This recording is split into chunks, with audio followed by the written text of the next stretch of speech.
இன்றைக்கி நான் பார்க்க போகிறேன்னா ஆஃப்டர்நூன் லன்ச் வந்து வீடியோ எடுக்க முடியல நம்மளால். ஆனால் நைட் டின்னர் தான் பார்க்க போகிறோம். இன்றைக்கி நைட் டின்னர் என்னென்னா, இன்றைக்கி வந்து எனக்கு முடியல அப்படின்னு சொல்லிட்டு இட்லி வந்து கடையில் வாங்கிட்டோம். எப்போயும் இந்த ஒரு கடை கீழே வாசலில் ஒரு கடையில் சாப்பிடுவோம். அந்த கடையிலேருந்து இட்லி வாங்கியாச்சு. ஆளுக்கு 3 இட்லி மட்டும் வாங்கியிருந்தோம். எனக்கு கொஞ்சம் ஃபீவர் அடிக்கிற மணிக்கு இருந்ததுனால ஆளுக்கு 3 இட்லி மட்டும் வாங்கியிருந்தோம். 3 இட்லி, அங்கே கொடுக்குற அந்த சாம்பார் சட்னி இதெல்லாம் சூப்பராக இருக்கும். அது மட்டும் இல்லாமல் அந்த தக்காளி சட்னி மாதிரி கொண்டு கொடுப்பாங்கல்ல, அது அல்டிமேட்டாக இருக்கும். 3 இட்லி, அதோட கொடுக்குற சாம்பாரையும் அந்த தக்காளி சட்னி, அந்த தேங்காய் சட்னி 3யும் ஊற்றி ஒரு பைட் வச்சோம் அப்படின்னா அப்பா அல்டிமேட்டாக இருந்துச்சு. அது மட்டும் இல்லாமல் எனக்கு அந்த கடையில் ஆம்லெட்டுமே ரொம்ப பிடிக்கும்.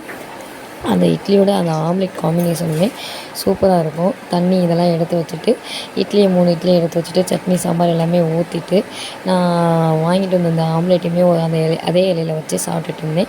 இன்றைக்கி நைட் டின்னர் இதோட சிம்பிளாக முடிஞ்சிருச்சு.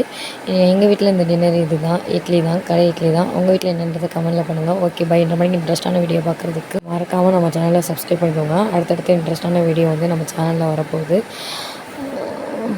Okay bye. அடுத்து இதே மாதிரி இன்ட்ரெஸ்ட்டான வீடியோவோட பார்ப்போம். யார் யார் வீட்டில் இந்த மாதிரிக்கு இட்லி ஆம்லேட் காம்பினேஷனோட சாப்பிடுவீங்க, கடையில் சாப்பிட்ற யார் யாருக்கு பிடிக்குன்றதை மறக்காமல் நமக்கு கமெண்ட் பாக்ஸில் கமெண்ட் பண்ணுங்கள். Okay bye.